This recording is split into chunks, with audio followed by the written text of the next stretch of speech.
Well, this is long overdue.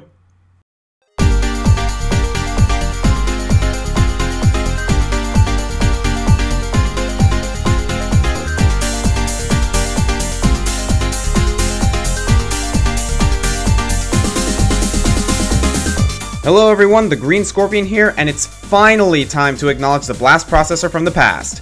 Sega was in its prime during the 1990s with its beloved 16-bit console, the Sega Genesis. In an attempt to compete with the monstrous Super Nintendo, Sega came up with one of the most iconic and classic gaming consoles to ever grace your average family household, with visuals and sounds that were considered to be ahead of its time. However, the main aspect that made the Sega Genesis what it was can be traced back to its gaming library. The Sega Genesis has put out a lot of games that became very popular during the time and have nowadays become legends. And after a crap ton of delays, it's finally time to give those games the credit they deserve. For those of you who remember, last year I charged you guys to vote for what you thought were the greatest games that the Sega Genesis has ever graced us with. Additionally, the Sega Genesis is something very special to me, since it was the first console I ever owned and the reason I became a gamer. So to make this special, I brought 19 other countdown artists to do this with me. Now let's get a few things straight before we begin.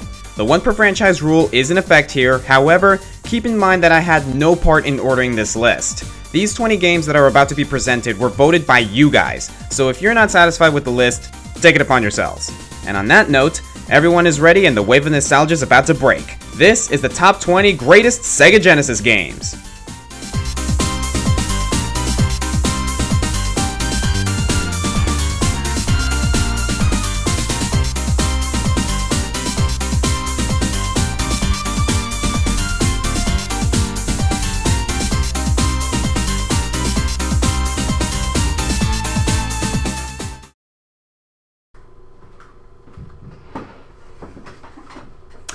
It is a licensed game.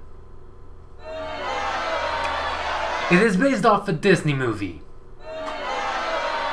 It's good. It's Aladdin for the Sega Genesis. Okay, moving on. Okay, that's it. Roll the clip. When you often hear about licensed games, the most common thought is that it is nothing but a game with an incredibly low production value, made solely to make more money. But while that last one bit can be the truth with Aladdin for the Sega Genesis, I can assure you that the game is good, maybe even good enough to be considered one of the best licensed games of all time. The game is nothing more than a retelling of the tale of Aladdin. So if you have watched the movie or anything like that, then you probably already know the story of this game. So let's move on to where this game really shines, the gameplay.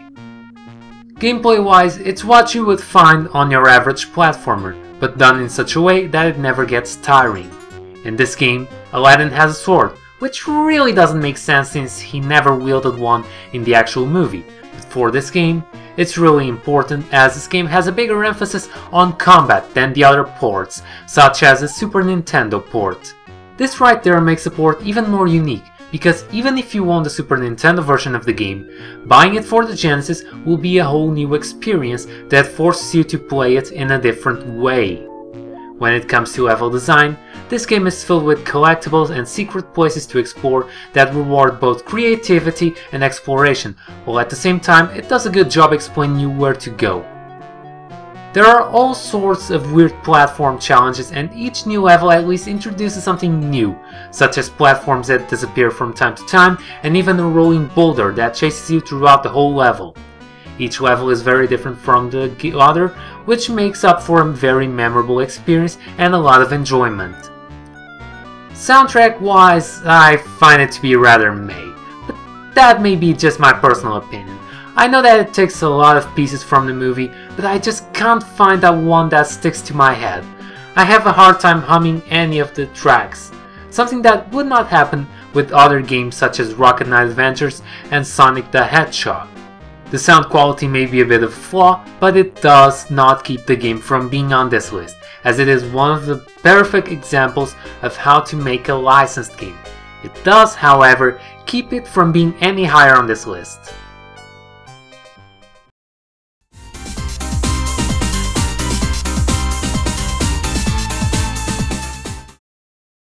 launch titles have a lot of pressure on their shoulders. They have to make the system look awesome, and unlike today's launches with 2 games and both of them mediocre or crap, back then they had to make their launches good. And lucky for us, the Genesis is one of those consoles, and its launch was good with games like Ghouls and Ghosts and the game that takes a spot, the arcade port of Altered Beast.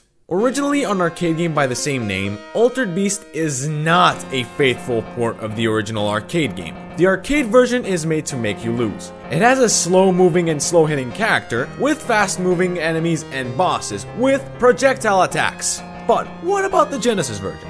I'll say this, it's really refreshing that your character feels way faster and more responsive. And you know what? If you add the awesome thing from the arcade game that didn't get spotlighted due to the difficulty, you can plainly see why it's on the list. I mean, the ancient Greek mythological setting is sweet, and with enemies that in a less creative game would feel redundant, here they mix everything with a setting that they are going with, which gives the game immersion. Yeah, an arcade beat 'em up, the ones you pick up and play. Those button mashers. Yeah, the brainless games. The mainstream Shut games. up, bitch. Okay, you have a point. Aside from that, the last thing that the game has is the level design, which is not good because of the level obstacle and platform placement. It's because of the power-ups and how they are put in use. And you know what? The power-ups are transformations, and those transformations are epic. First stage, Super Saiyan Werewolf. Second stage, Thunder Dragon. Third stage, Sonic Frost Bear. And for the finale, a Thundercat. Can I get more old school? Unfortunately, that is all about the game. The only thing I can add up is that its ending sucks. Not as much as the segments, though.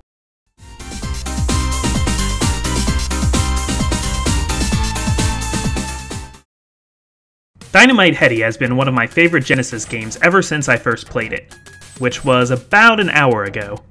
Yeah, sorry. Even being a child of the 90s, this game somehow escaped my childhood unnoticed, and I find it is the same with many people. This game may have completely faded into obscurity if not for 2 reasons. 1, the Wii Virtual Console finally gave many curious players the chance to try this hidden gem. 2, it was developed by Treasure, the minds behind several other action cult classics, including Sin and Punishment, Astro Boy Omega Factor, and one Genesis classic that I won't mention, as it's sure to grace this list eventually. But why Dynamite Headdy? What's the premise? It's pretty simple. In a kingdom of puppets, the evil puppet king, Dark Demon, is taking over and kidnapping citizens with what appears to be the Destructoid robot. It's up to Headdy to save the Toy Box-inspired world. And also, I think it's actually a stage show. And also, there's this angry cat trying to kill Headdy and become the new star of the game. And also... what? Treasure has a knack for putting a player in bizarre situations, memorable if only for their peculiarity. But that's all this game needs. Headdy attacks by throwing his head, much like Rayman punches. He can shoot in all directions, and the controls are actually pretty tight. He also has an expansive arsenal of power-ups, all employed by Headdy removing his noggin and replacing it with a different one. There's one that fires pellets, a hammerhead, a spiky head, a vacuum cleaner, and so much more. All throughout, the Sundry moveset is augmented with ever stranger levels and bosses, and it makes for a great Genesis experience. They just don't make games quite like this anymore.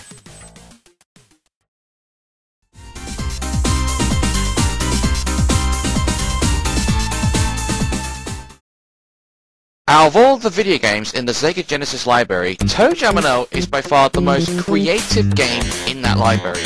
And the reason I say this is, unlike most games that try to copy each other for success, ToeJam and Earl is in fact its own unique individual game. And in fact, it's the only game I can think of that has this specific gameplay style. Unlike most games which goes to a 2D angle from left to right, ToeJam and Earl is a 2D top-down angle which looks from a bird's eye point of view.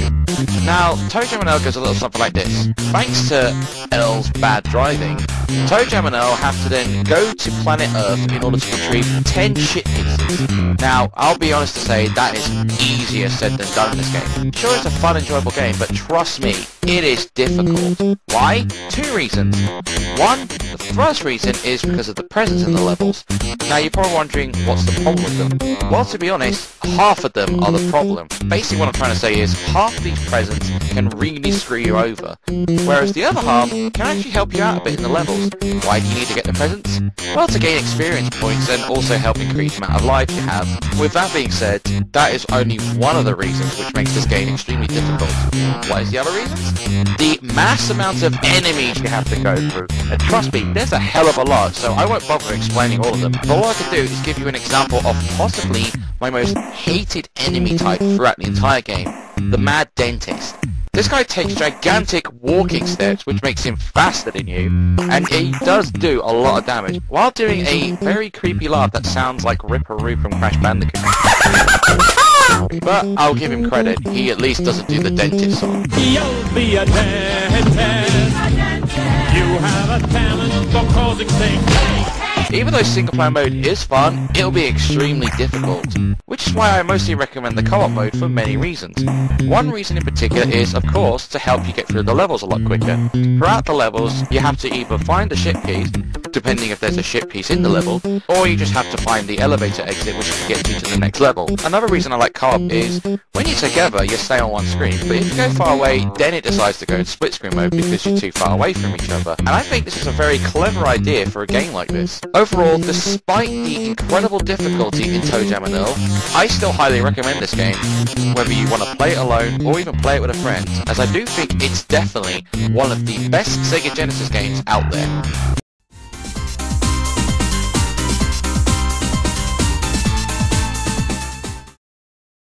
If there's one franchise I never seem to shut up about, it's definitely Mega Man.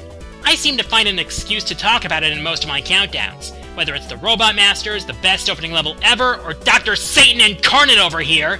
But in all honesty, I'm actually surprised that the Wily Wars managed to earn a place on this list. It didn't even get a proper US release. But it was on the Sega Channel. Yeah, which only means anything to the 20 people who actually had it. Anyway, this was essentially the Mega Man equivalent of Super Mario All-Stars. What I mean by that is that this was a compilation of the first 3 games with enhanced graphics and Genesis quality music. However, while Super Mario All-Stars had the US debut of the last levels, Wily Wars had something completely new. The Wily Tower, an all-new mini-game which included 3 new bosses known as the Genesis Unit. Not only were these unique in their battles, but they're also cultural references, being based on characters from Journey to the West. But the best part about this minigame? You could choose a loadout of 8 weapons and 3 utilities from every weapon in the first 3 games. This gives you a ton of options for taking down Wily yet again. To wrap this up, Mega Man The Wily Wars was a great way for Genesis owners to find out what the Blue Bomber was all about. Well, it would have been better if it wasn't a Sega Channel exclusive. Seriously, who had that thing?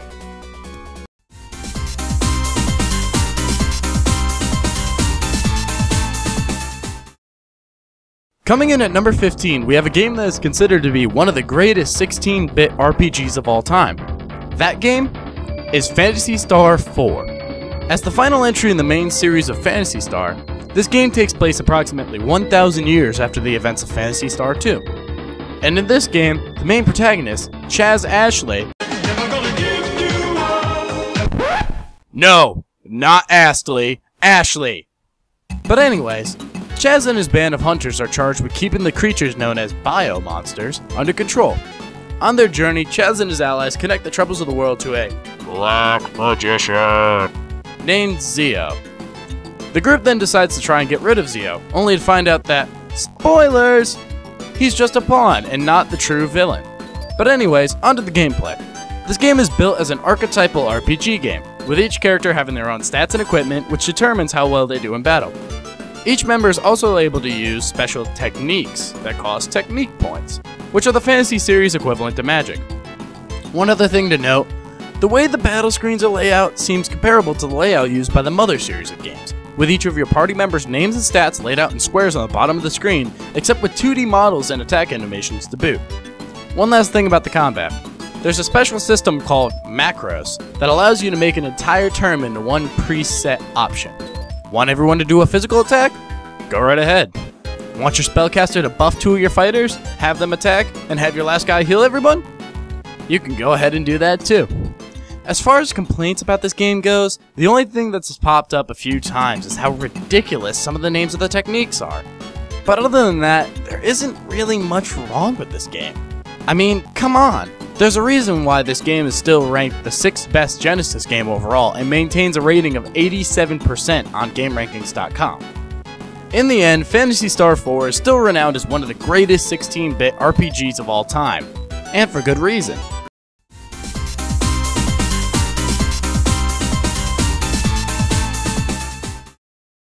Back in the day, Genesis owners didn't have as many RPG and strategy RPG options as SNES owners. In fact, it was about a 3-to-1 ratio in the SNES's favor.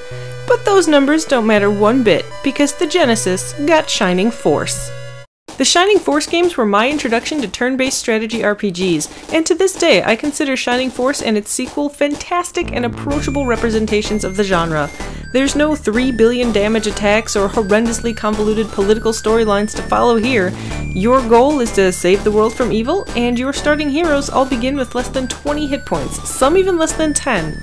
This makes the level progression through battles matter more, as having even 1 extra hit point can mean the difference between life and death. Battles are the meat of the game, and they consist of grid-based movement plus 1 action, be it attack, magic, item usage, or standing by, per turn. A host of different classes and party members make it easy to try different tactics and teams until you've found your favorite. The classes range from fighter to mage to more interesting stuff like snipers, vikars, and even ninjas later on. The characters themselves come in all shapes and sizes. My favorite are the centaurs, but there's wolfmen, birdmen, elves, and even more obscure creatures like an armadillo in a steam-powered suit, a flying squid, and this guy. You know, it's not often these kind of creatures are good guys, let alone playable characters in games, so Shining Force really stands out by using them so casually. The art and portraits for the team members are poppy and help you connect with their personalities pretty quick as well. The battle system is simple, but that doesn't mean the game is a walk in the park. I managed to find trouble often, most of it involving me thinking the main hero could get away without dying. But even if the battle ends in a failure, you can keep any levels and items earned, giving you a much better chance to succeed in a second round. Depending on your playstyle, you could bully through the game by the skin of your teeth, or spend a lot of time grinding battles to become a force no one can reckon with. Shining Force, even. Between battles, Shining Force gives you the freedom to explore towns and talk to NPCs, fleshing out the story and sometimes gaining you new members. This free time is where a bit of fun comes in for gamers like myself, who run around searching through everything. The bookshelves are a good example, as each one has different flavor text that tends to reflect or foreshadow something in the game. In this room, a maid complains about a girl named Tao who claims to be a mage. All the books are about beginning magic.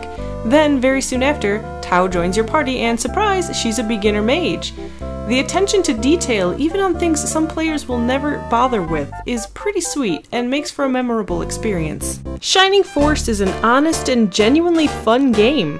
It's simple enough for newcomers to jump in, but also has different options and secrets for those players that need more of a challenge. And the story does have a few surprises in store. I won't spoil anything here, but you should play it to find out yourself. It's hard to explain, but when you play Shining Force, you can almost feel the passion and joy the team behind it felt while creating the game. There are a lot of Shining Force games out there now. Some good, some not so good. But the gem of the collection and a must-have game if you ever owned a Genesis is the classic that is the first Shining Force.